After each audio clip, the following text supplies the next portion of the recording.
का अफसोस हुआ, लेकिन जैसी अल्लाह की मर्जी।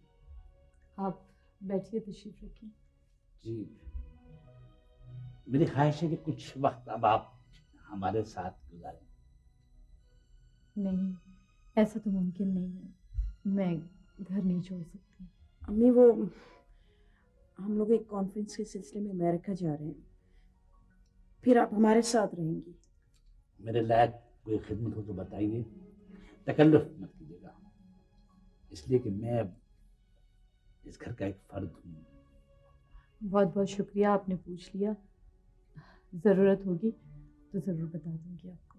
यमी, ये अस्मा कब तक आती है? पता नहीं, शाम तक आ तो जाती है। आज कोई काम हो गया होगा शायद। अगर आप कहें तो मैं बड़े से बड़ा वकील असाइन कर दूँ। सबसे बड़ा वकील ऊपर है। मेरा ईमान है वो सही इंसाफ करेगा।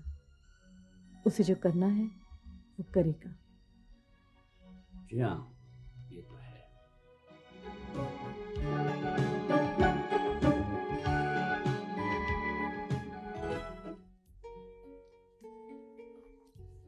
एक्सक्यूज मी सर, 4 बज गए, मैं जा सकती हूँ? आपको कोई काम तो नहीं है इस वक्त? जी नहीं।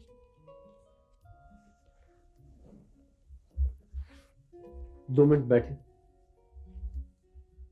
मेरे ख्याल में मैंने ऐसी कोई बात तो नहीं की जिससे आपको दुख पहुंचा हो।